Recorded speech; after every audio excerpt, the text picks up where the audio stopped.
Hi, I'm Ronnie Ciago, and you're watching Rockefellas TV. Today, my guest is my good friend, Michael Sembello.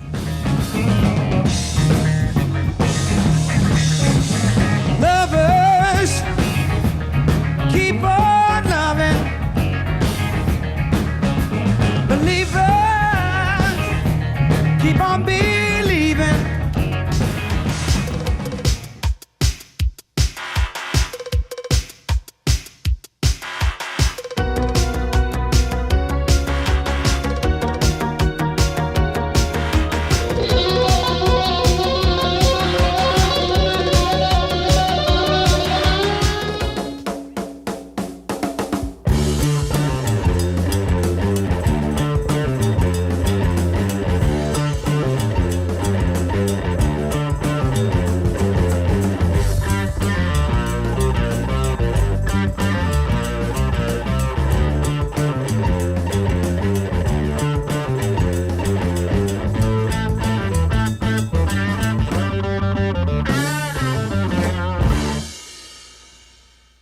Michael Sembello, Ronnie a long-time Ciago. friend. Oh, of course. We Now, go back like, I don't know. Moses. I think it was Moses. We played with Moses in the desert, way back. You know, or was it no? We didn't play with Jesus. We played with Moses. That's right. It's before Jesus. He was a drummer, and I was the rhythm guitar. We go way back. We go way back. So, Michael, it's great to see you. For people who don't even know who you are, you were born in Philadelphia in 1954. Yes. You became a musician, but you were very young when you were a musician, right?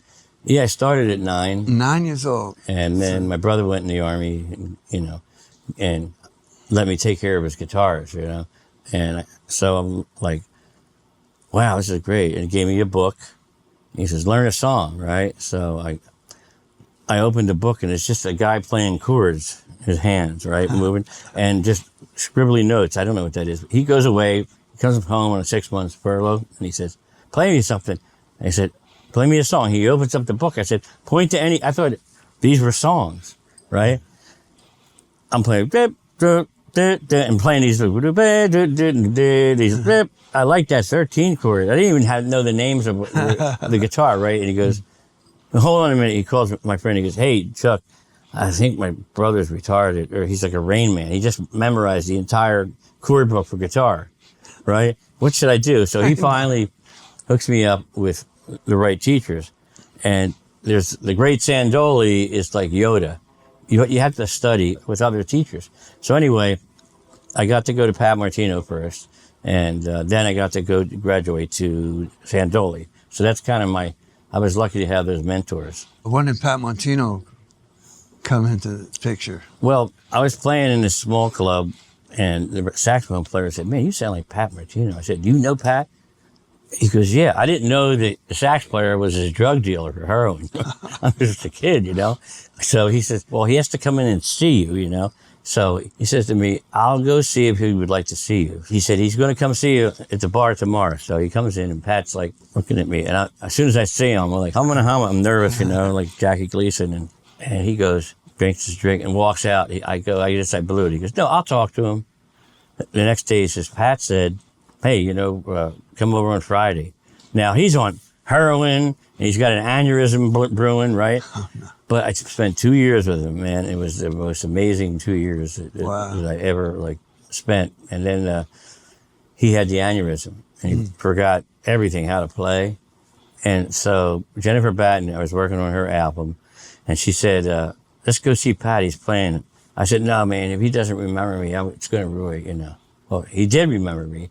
I had braids, and everything. He gives me a hug. He goes, man, I got to apologize to you. You freaked me out when you came in. You said, I want to learn this. And you played bebop lines, right? I gave you the hardest exercises that I was doing because I thought I wanted to discourage you. Because when I was your age, when I was 15, I became a heroin addict playing with all these jazz bands, right? And I wanted to discourage you, but you're doing okay and whatever. And I said, can we do a record together? I go, yeah, man. I mean, Joe Pesci got him to the doctors to make him remember. It's online. It's called Unstrung. And, when we did the interview, I knock on the door, I open the door at his house. You got Les Paul sitting there, Santana, all these guys, I didn't know that they'd listen to Pat Martino, you know, the guy from The Who, Pete Townsend. And I go, I think that this is the wrong room. He says, oh no, you're Michael, right? Pat'll be right down. I'm thinking, oh my God, this is really weird. But so if it wasn't for Joe Pesci. Wow. I think Pat plays better now than he's ever played in his life. Now there's a whole new Pat Martino. His sound is different on his guitar. And he also plays so fast and so clean that I know it's Pat.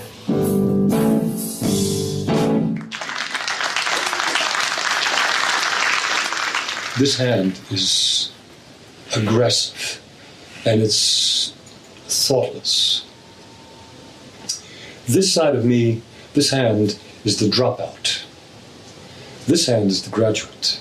There's probably frustration. When I met him, what was interesting is he talked a lot about the fact that he was fighting, still fighting to be able to play the way that he used to play.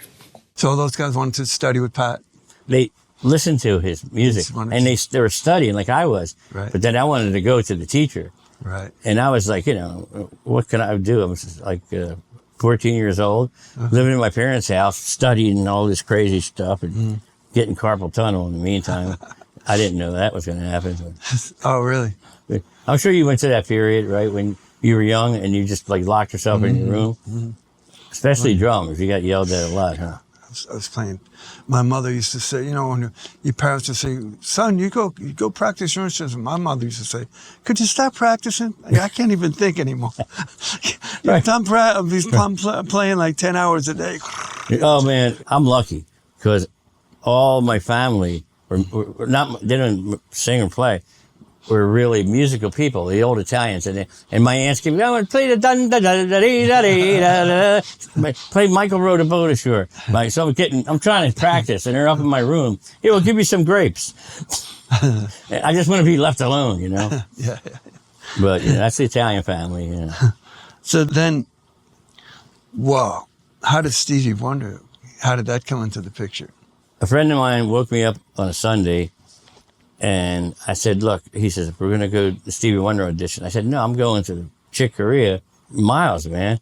Who's this Stevie Wonder guy? I didn't know who he was. I just thought he was like, everybody say yeah. I said, I didn't know he grew up, you know, because here he is. And there's 6 guitar players, like a game show, right?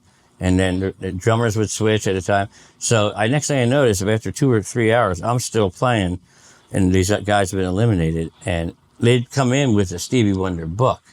And I said, what are you going to play, Stevie? Stevie, they're like, just follow me. Next thing I know, he's doing the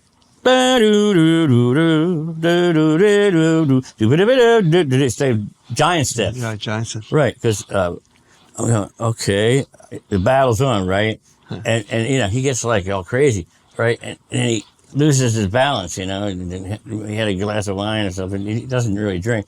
And he falls off the thing. Like that. And I stopped playing and imagine, no, he's laughing. He loves what you're playing. He gets so animated, right? Yeah. So next thing I know, it's over and I got to go. I said, look, I got a gig I got to go to. I'm playing the bar mitzvah. I'm going to make $100. I'm not going to miss that. So there's this big argument in the corner. You got like the manager saying, Steve, you can't hire another white guy. You already got a white trumpet player. You can't use this. Pick some other guy. He goes, no, let me talk to the guy. He goes over, hey, man, what's your sign? Now, I didn't know what that meant. I didn't know astrology when I was like 17. I said, I'm Italian. He goes, see, he's not white. He's Italian. He's in the band. Sicily's here, African. And then I'm going, yeah, I didn't realize it. You know, it's like Mexicans, too. It's like anybody that has, as you get south, you know, like Brazil, whatever. So my grandfather was from there. He was dark, you know, and so my grandmother was blue-eyed. So everybody came out all kind of, you know, messed up, you know, with the little horn thing. We grew up. We were lucky. That's right. That was the greatest thing, man. I mean, having that family. That's right. You know, I really miss it. Yeah, my dad was a sax player too. So I grew up playing jazz, you know. That's me too. My friends will listen to like this popular music and all that. So can you imagine me, #1 pop hit? I don't know how to dress. If you see me, That's right. You got to see me on the bandstand. I just came from the gym. My trainers with the Barbarian Brothers. There's like Conan movies, you see them in those movies. And they're training me, right? Now I'm 210 pounds, right? I got a wife beater shirt on, dungarees, and this is how we all dressed, because that's the Barbarians.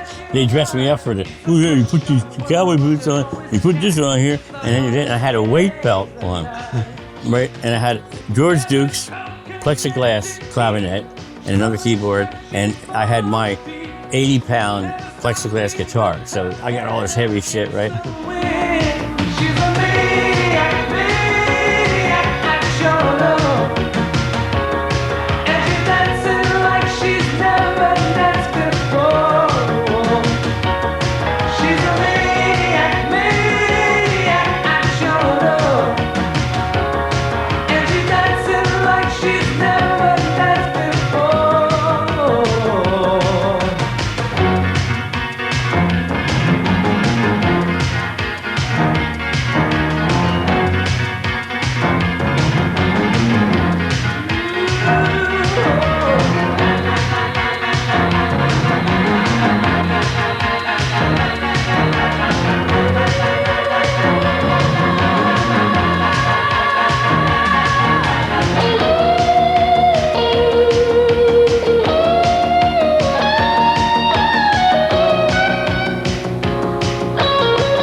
Before the show, I got there a little late, and he goes, well, "You're going to change, right, to go out?" I said, "No, I'm just what I wear." He freaked out on me, man. Even in the interview, he was like, "So what are you doing?" I said, I'm trying to get in shape and whatever. Welcome. You want to relieve yourself of this? Years and years ago when you were out touring around with Stevie Wonder and playing guitar, what'd you learn from that experience?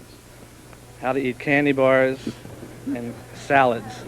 Now you're into the weightlifting and better health habits now? Yeah, actually, I was a vegetarian for 8 years the whole time, and I mean, going to Japan and being a vegetarian in different countries, it doesn't work out, so I became a bodybuilder and started eating meat again. You're an extraordinary guy. I don't want to be this hairband kind of guy, this is what I am. I go to the gym, so that's not good for being an artist, Especially when Warner Brothers said, hold your album back. This thing is a hit now.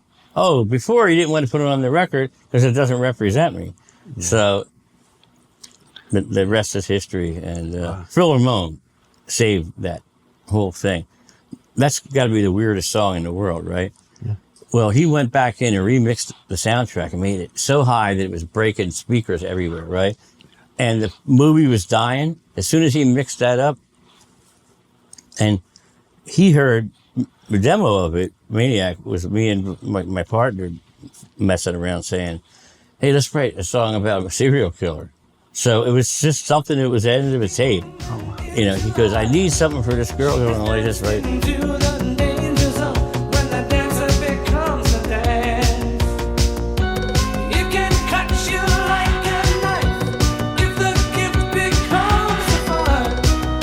He called me back. He said, I don't like anything on the tape except where it goes, he's a maniac, he's a maniac, that's for sure. Then he come up with this. He'll kill your cat and nail him to the door. So it was about a mass murder. He goes, I love the beat, get rid of it, make it about a girl that's possessed, And she said, what's the beat? Because when I read the script, it's because female welder wants to become a ballerina.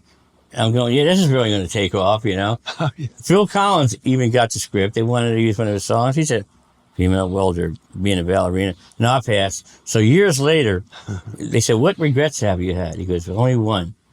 I didn't put my song in Flashdance. Because he would have had a hit. So it's a crazy world. So that was, Maniac was #1 on Billboard in... it was... 1983.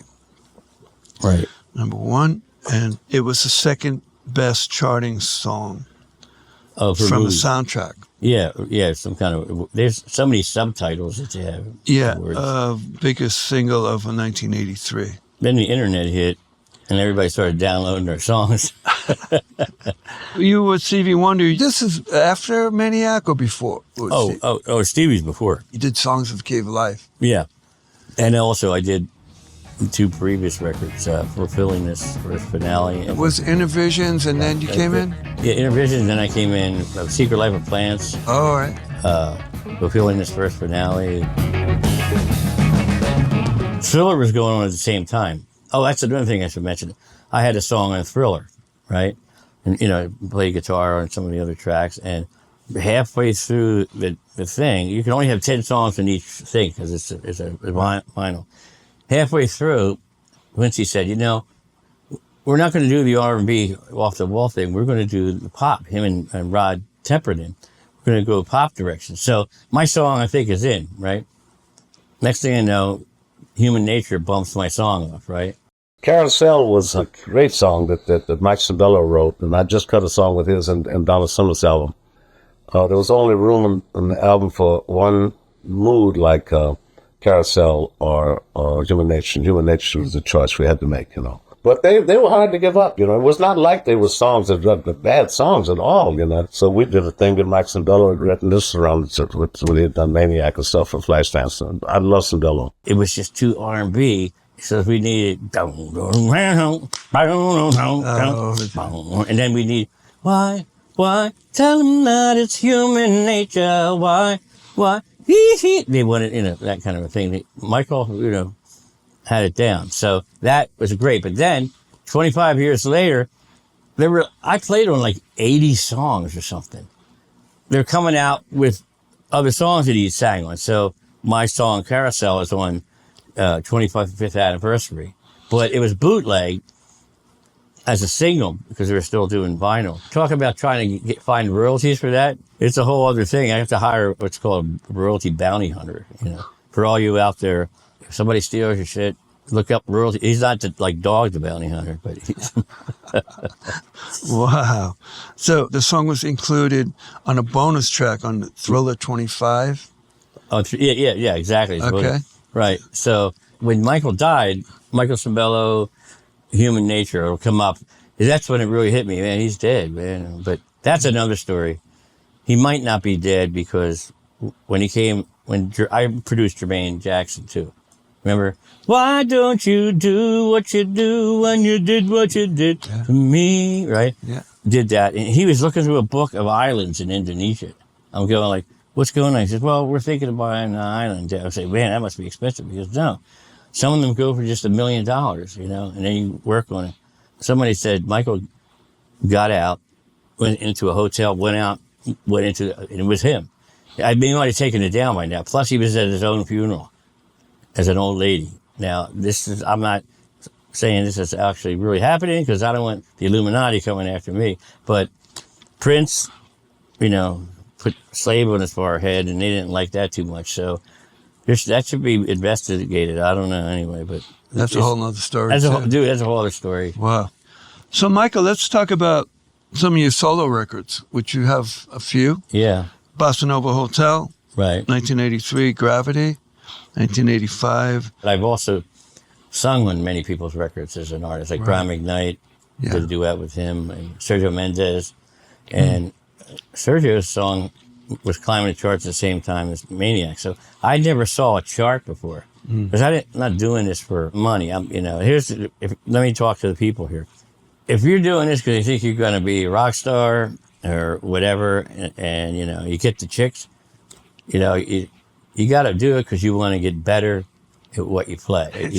You were just talking about this, right? Yeah, that's better at your instrument, right? It's like, why are you doing this? I can be a rock star. I can get chicks or whatever. I get chicks. I mean, that's stupid. When I heard that, man, I'm going like, and there's a lot of guys, they're just a little too high. You got the chicks going. I'm going, man, dude. No, they lost it. That's why half of them you don't even see them again. I think there's a lot of serial killer women that are taking care of those guys. That's horrible. Sorry, Mom. Sign across. And then, I know you spoke about Jennifer Batten, and the people who don't know who Jennifer Batten is, Michael Jackson's guitar player. When I was doing Thriller, whatever, I'd heard that Michael's looking for a female guitar player, right? And Greg Filligan or somebody talked, and I go, man, Michael Sembello, I don't know, because we have this connection. He goes, see if he knows anybody. They're trying to find, well, I said, stop looking for people. The girl's here. It's Jennifer Batten. So she went in and just blew everybody away doing the Beat It solo. I mean, she just has it. But she's like, kind of like the Anunnaki. She's a goddess. I mean, she plays all 10 fingers. It's kind of like the way Jeff Healey, who just died. Rest in peace, Jeff. But when you look at that, and I mean, I do it because I saw a guy in Italy in 1954 playing this funky kind of shit and doing. That's when I first saw it. But here's the funny thing: somebody is arguing that I was the first guy to do tapping, which is like tapping's been done, and even Hendrix did a little tapping. And these guys are arguing. I said, no, dude, look at this guy in Italy, 1954. He did it before all of us, But whoever has the hit record, like the Talk Box, Stevie did that 20 years before. But guess who has the hit? Show me the way. What's his name? Peter Frampton. Peter Frampton. Yeah. He has the hit, and it says in his thing, it was the first to use the invented, and Stevie found it. He went nuts. He was doing like singing ballads and stuff, so it was a great time, a really great time. We'll be right back with Michael Sembello.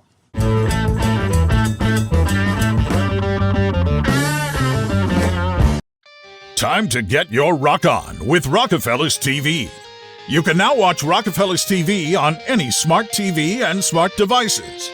Rockefellas TV is now on Apple and even Apple TV, Android and Google Play stores, Samsung Smart TV and even LG TV, Roku TVs and devices, Amazon App Store, Fire Stick, and even Amazon TVs, Google TV, and all smart TVs.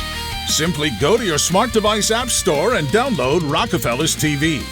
For further information about Rockefellas TV and smart device apps, please go to rtvapp.com or rockefellastv.com. Rockefellas TV. Get your rock on.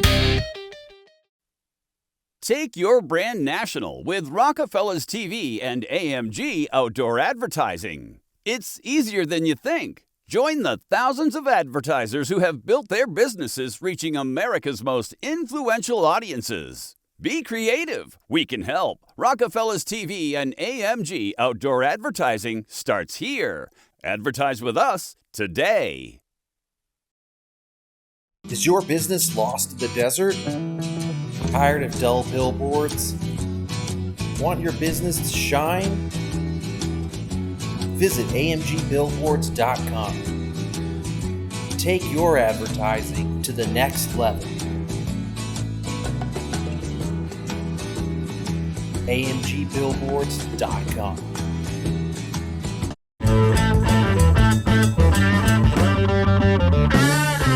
You were doing songs for films, like Ron Howard's at Cocoon movie. Cocoon, right?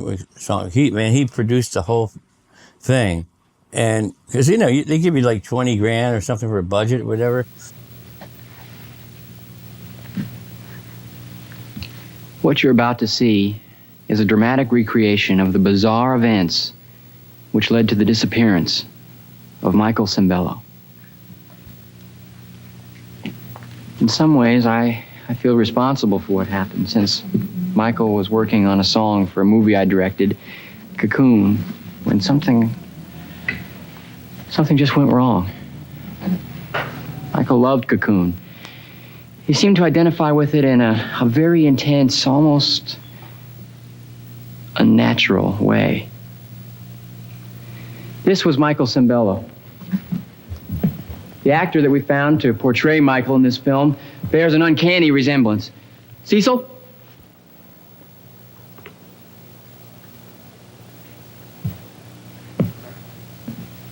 And now, gravity. Gravity.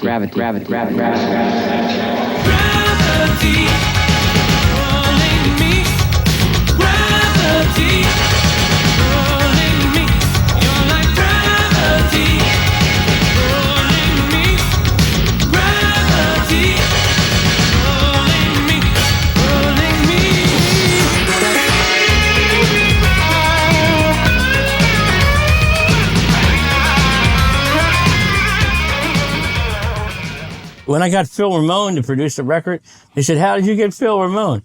Well, I was Phil Ramone's runaround boy for 6 months after, because he says, "You engineer, you sing, you play." He'd send me on these missions and get like a limousine, right? So I'm learning from the greatest. And Quincy's using me on guitar and songwriting. So I'm up to the peak of being a session guy, but not yet. George Duke and Stanley. But I got to play a little bit of jazz, you know. But there's a guy in over, well, I don't know, he's in Europe right now. His name's John Serry. And that's the last real jazz thing I did.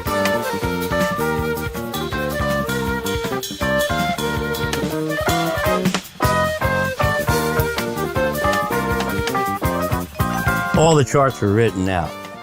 And I went down there with a lion's share down in Laguna Beach over there. My ego's like, and Carlos Vega, rest in peace, right? Yeah. Got me the gig, right? He goes, "Did you open the envelope you got me last month?" I go, "No, I just sight read it." This is, I have to admit, man, from there, that wall to there, we all had, that's how long the songs took. And we had these chairs that would float down. So I go, I think I'm staying after class for this one. And it was like, it's a band, it's what I wanted to do. But I'm so caught up in what is it, what's her name called? Joni Mitchell, the star making machine. So that's when I kind of had a meltdown and said, I got to just go where the music is. So I went down to Brazil, and the girls play guitar on the beach, and it's just a wonderful place. So I went down there to heal. I almost became a monk. My music, I didn't realize it was having an effect on people. I mean, do you notice that if you tell somebody, "Hey, it's me playing," they get happy. You know, even if it's just you, you know, when a Stevie song comes on, I'm playing on. But I got so sick. There's a disease, I call it Clockwork Orange, of hearing Maniac, because you're mixing it or whatever. That you ever see Clockwork Orange, the movie, where they peel his eyeballs back and play all his favorite music, and he starts throwing up. So that's kind of where I'm at. Is that turn it off? It's like my kryptonite now.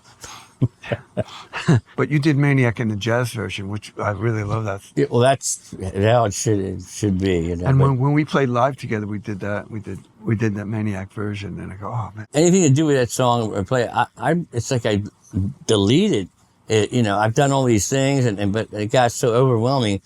I wanted to grab out these kids and say, "Yeah, this is great, but you know, what are you doing? You know, make a couple of them."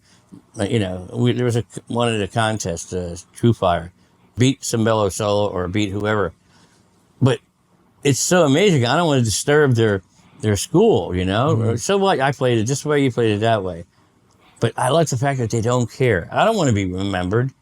I just want, you know, some kid, you know, in the year, whatever, 3000 is doing diddle, diddle, diddle, diddle, diddle, diddle, right? Then I've communicated. I've connected to the quantum fields. Okay, and then Independence Day?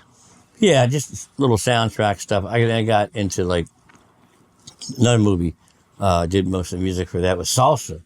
It was like the Latin version of it. And I got to play with Tito Puente and all these guys, but I did everything on Lin 9000 machine, because they didn't have sequencers back then. They just had this. Dan Garfield had this one refrigerator. It would do 8 bars of just, that's what Maniac, it's just me flying, and let it be, and me and Danny McCuskey did it. That's the first sequence song before there was MIDI, pretty much. And I think it's in some book somewhere. Phil Ramone, you know, he's saved my life, because after I worked for him that time, he goes, "You look depressed." I go, "Yeah, I'm going to do my album now." And Warner Brothers wants to sign Joe Schmengi to and he's going to be telling me shit that he goes, "Don't worry, I'll take care of it." The next day, Lenny Warner calls me, "How did you get Phil Ramone to produce your record?" I go, "Yeah, you know, we're good buddies now." I go, he didn't even tell me, right? So it's my first production credit I got. And they don't let you have production credit on your own album. You have to have a producer back, the bean counters, we called it. That's big. And Gremlins? Yeah, that's another one with crazy story. My dog was like, had cancer, this little dog I had. And I rented an RV so I could stay outside the hospital, and they would bring my dog out, right? I said, he's not going to heal in there, because parvo is a bad disease, and everybody would come in and fuss over him. All of a sudden, he started getting better. But we were working on Gremlins. Mark Hudson was on that record with me, too. And we did all the sound effects and everything. It was a lot of fun. Wow. But once again, we are here for the man. Everybody wanted a song like that, 158 beats per minute. In fact, somewhere in a magazine, it says, that's the fastest song. Up to that, nothing was ever that fast. Then all of a sudden, everything was 120, right? Because being a percussion aficionado, that freaked people out.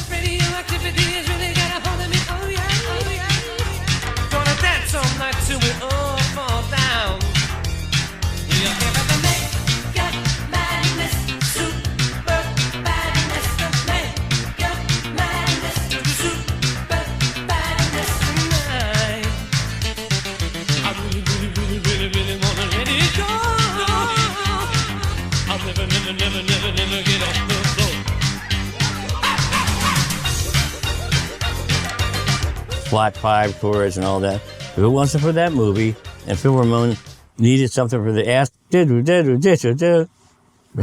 how that became a hit, because it got played so much. The Monster Squad? Oh yeah, I did the theme for that. My first rap debut, yeah. Yeah, I did that. It's like these movies are amazing.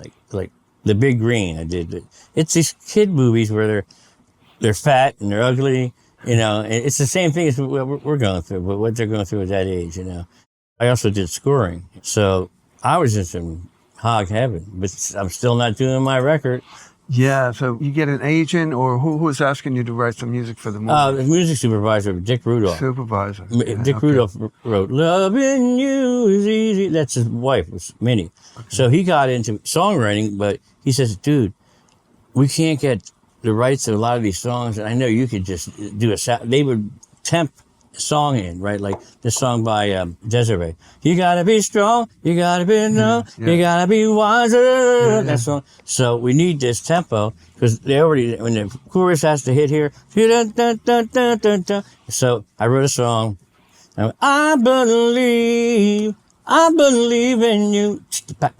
The same beat, totally different chorus. It would be a hit for her if she heard it. If she heard that her publishing company turned down $400,000 in sync fees, and that's when Dick said, dude, I'm a music supervisor now.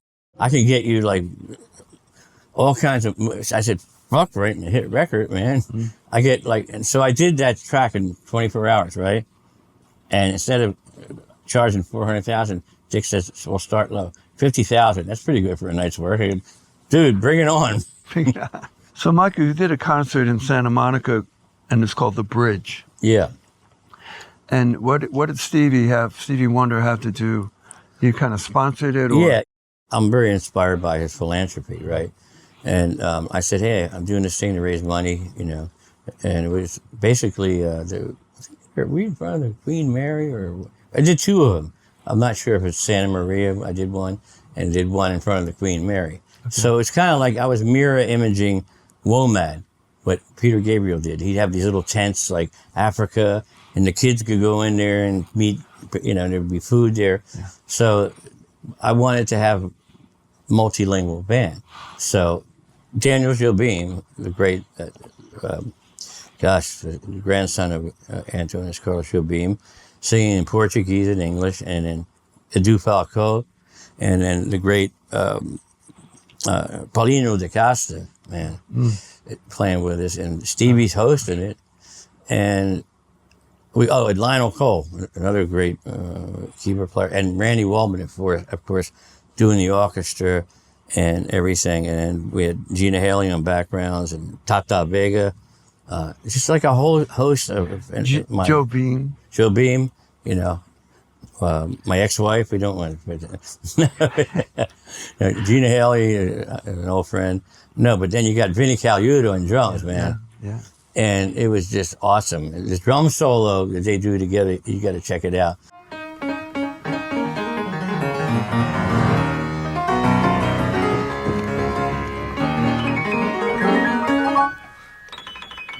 Maniac on the floor. In the house. This man got me out of Philadelphia, put me on the tour, showed me how to play, and beat me up. And then he quit. And I quit. And then he quit, but for a good reason, to ultimately form the bridge. Exactly. He was all good.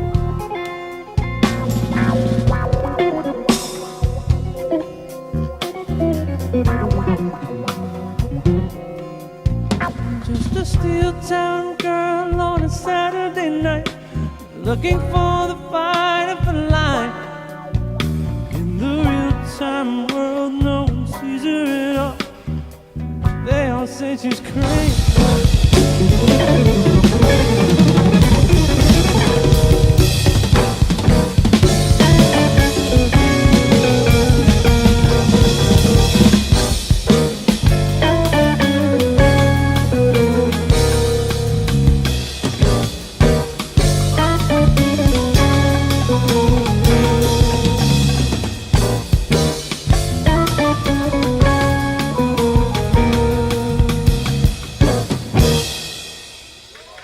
I told Vinny everything he knows, and he's doing a pretty good job. Doing all right.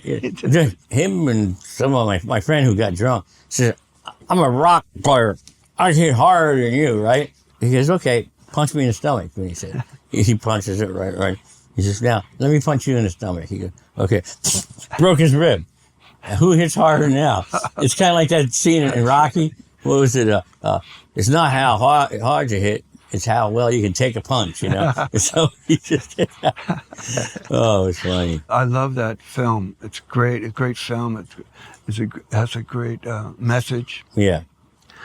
And everybody should watch it. You can watch it on YouTube, right? Yeah, it's free, you know, and I was going to do a bridge too, you know? So if you want to hop in there, because I would use all different people, but I just needed languages, you know, because I've sung in Indonesian, Hindi. Ragupatiram, Evirajaram, Patita Pawanisitaram, Ishvara Allah Terunam. It's a chanting kind of thing. Ragupatiram, Evirajaram. And also my vocal gymnastics course, which will be out soon. No, I'm going to get into education. So you and I bridge too. Right, bridge too. We'll do that, and we're going to also do historical look at the other side of the record industry. We're talking to our friends, right? Some of them dead. We'll just get a picture of them and do their voice. Now, I was reading too. You were talking about languages. I was reading 7 languages. What's that? The 7 languages I've sung in. I don't speak them, you know, but now I'm learning them. My whole thing. Michael Jackson was the one that said, "What are you doing?" You know, we went back, I hugged him. We were 3 nominees have to stay in the back at a certain time. It was Lionel Richie, who was over there counting. I only got 3 nominations, and I had 6, and Michael had like 13, right? So I'm going backstage to get the food, because I know there's going to be a big thing. So I walk in, and he goes, "Squiggly." That's Michael's name for me. He gives everybody, you know, a name. So Quincy was, I don't know, Stinky, or he's whatever. And he comes and gives me a big hug. He goes, "I knew you'd make it here." I go, "Dude, you're the king of pop. I'm a guitar player from Philadelphia." He goes, "No, man, you're Squiggly." He remembered, you know, he could sing. Michael is like a walking orchestra, right? Like we did the Destiny record. You know, he goes, "Okay, Mike, I want you to play bip, bip, bip, bip, bip, bip, bip. Horse.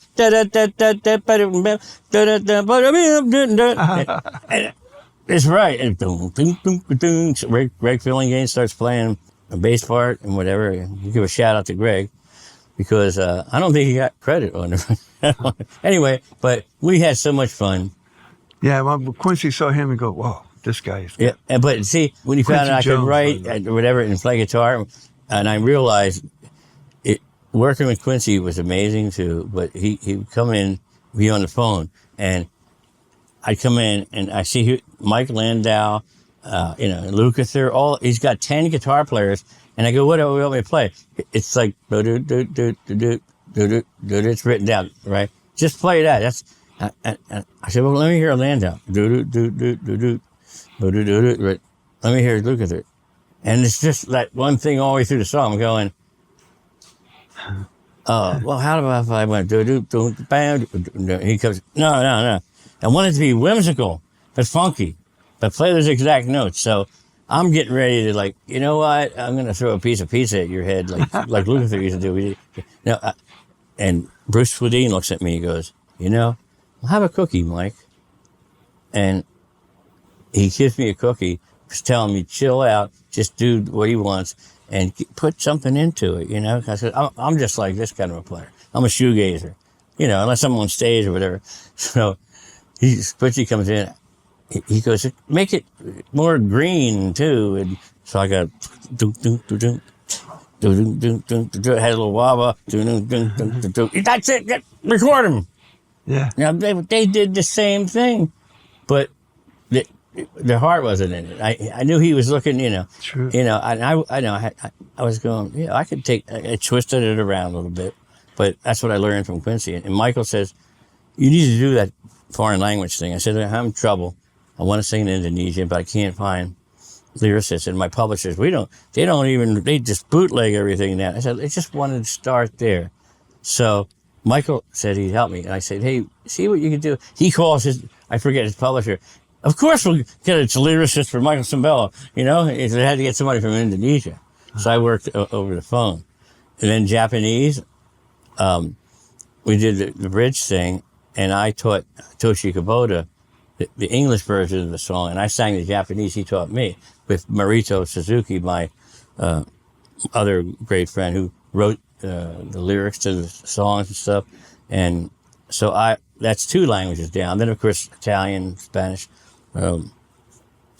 Portuguese. So I want to get into like Arabic, and get into all this crazy rhythms and stuff. So that's where I'm headed. That and do a bebop record and try to keep all the guys that are still alive, like George Benson, I couldn't believe it when George did 2 of my songs. One was a hit called I Just Want to Hang Around You. That was a big hit for him, right? And then he did another one of my songs. But then after the session was over, he goes, hey, man, would you play a solo in one of my songs? I'm going like, right? Really? He puts up a song, wasn't mine, called No One in Motion. He goes, just, what do you want me to do? Just do that thing you do. It's like, right. So I'm just ripping it, man. That's it. All right. And then this other song you got, I want to double your solo. So I got George Benson doubling my solo on one and doing a completely thing. I can die now, So get people like that on the show would be really great, So, Michael, heavy weather. Heavy weather in the news today. I guess we're in for heavy weather.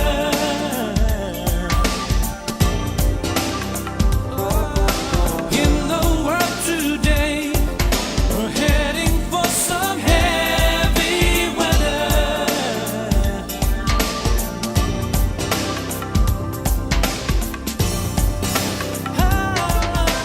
It stands the test of time because it's talking about now. It's too, weird, isn't it? And people have cut it, like Diana Ross did a version of it. And it's one of those things where some songs are timeless. You can just if it's a good song, the trappings you put around it, that's another thing to tell, like people coming up. Be inspired by other songs. That's when I got into doing the movie things, they're saying, I can't get no satisfaction. So you got to figure out how to move the molecules around and have, how to come up with that same kind of groove. That's all we're doing in pop music. Mm. If you looked at, there's a song right after another song, right? You're not hearing like when I did this interview for France, they said, why is the 80s better than any time for American music? And I call out all the people. I call up David Foster. They're all going to interview individually, and Christopher Cross. I said, what? And Christopher Cross, I have no idea. You know what David Foster said? Because we got hold of the machines, right? And we were programming, we got our studios. We could spend more time. There was no more bean counters. So David Foster said that's the answer. That's why the albums, we spent hours, days, you know. And if I would have never been able to do Maniac with a bean counter standing over me, you know. Heavy weather, that whole, where you were in Indonesia? Yeah, in Indonesia. And you had all the percussionists and the dancers. Oh, I got those guys. I love that video. That's really them. And they're called the Kekchek. They're like a giant human Lin 9000. So it's one group goes ka, check, ka, check, ka. So it's like ka-check, ka-check, ka-check, ka-check, ka-check, ka-check, in the news today. And they're in the background. Heavy weather. So, and then you can watch them. A couple guys are not really with it because they look like they drank too much the night before and they're leaning. But I mic'd it. It was like so beautiful. That's 100 people. Yeah. Next to a temple. And that was filmed live? Yeah, it was filmed live. Back then, I didn't drink or anything like that. I got a virus because I somehow got water in my mouth, right? And 103, and Jennifer Batten was on the tour with me. She said, man, you were like red. We didn't know what to do. So I went to a doctor to get something, but I lost like five or 10 pounds. You could see, and as I lose, because we took a week to shoot some of the stuff. And the close-ups, I go, holy shit, man. But everybody else was fine. You know why? Because they were drinking and partying. Because I had nothing to kill. That's what I said. I had nothing in my system, you know? Yeah. And I was eating all the vegetables, not paying attention and washing them. But it's a beautiful place, man. So the governor invited me to play Ambon. And after the show, he took me and a couple other people and said, would you ever retire here? I said, I'd love to, but I can't afford Bali price. I said, no, you're the first person that sang in our language. We're going to give you the land. You just pay for your house. Wow. So I got a place to go retire. And they said, bring your friends, right? And this guy from Australia knows everybody. He knows my whole thing. If I mention you, he's like, he knows more about me than me. So he says, but I want to get a crew. I want to get a team of people. So we could go down there and do the bridge, you know, and they'll totally support the whole thing. Finally, you know. We need to do this. Yeah, we're going to. It's just a matter of. Like, so, Michael, aside from we're going to be doing that, I'm writing it down. Right. I have the contracts all ready to sign. What are you doing now? Now? Aside from right now, what we're doing right here. Okay, I'm writing my autobiography. You know, I still got to come up with a temp. I love these titles. It's like everybody's got that same singer-songwriter. I wanted to put something at the end like you know, spaghetti therapist or something. But anyway, I'm doing that. I'm also writing for my blues record, my bebop record. So, and then I'm doing this thing called vocal gymnastics for singers, and I'm going to teach and coach them. Like how, like, you know, when you go to a teacher, you get, oh, yeah. That's good to strengthen your voice. But who's going to teach you, hey, superstitious? So I have it all planned out. It's a whole course. And I'm going to meet up with Seth Race and some others. So I'm going to be doing teaching online, you know, and also guitar. And then, you know, the art of the jam, you know, hey, guys, we're going to play to this groove and send in your solos. Now we got Zoom, right? Mm-hmm. So we can it's a great teaching tool. I love that. But, you know, that's great. And you know, we're also writing for movies and things. It was about Mickey Mouse going crazy. Cameron, do you know? Mickey Mouse going crazy, killing everybody. But Disney wouldn't. I don't think would like it. Anyway, doing independent film stuff and also starting a company to produce other artists that look like they got a chance, right? Mm-hmm. And getting some of these younger artists, but some older artists. I mean, we don't need, you know. Yeah. You know, I want to get the seniors and the kids together, like the teaching thing. When I was in the hospital, I got some ukuleles, and I'm teaching these kids, and they're teaching each other, you know. So I'm into giving back at this point, you know. That's giving back, yeah. It's a beautiful thing, man. I mean, there's so many little niche things, you know. Hey, today we're going to play you on your laps. We're going to do paradiddles. And then break it down, because I'm telling you, if I had a teacher like me, I did when I was growing up. They were very enthusiastic, and they just challenged me. But, you know, some kids can't afford it. Just get a beer bottle or something, and we'll show you how to do on that. We're going, Ronnie Ciago on percussion around the world, you know? Yeah. And we do a thing, and it's you and me, and we break it down, and we put like content like that for free. You know, get these kids and, hey, check this out. We can show you how to do the bossa nova, you know. That would be a percussion thing. I'm in 100%. All right, man. But, you know, now driving with Miss Stevie Wonder. Thank you for being on my show, Oh, man. Michael. I love you, brother. Dude, I'm coming back, though. Yeah. I'm going to be armed and dangerous. You can reach me on my website, which is Lon.Chaney, CHANEY,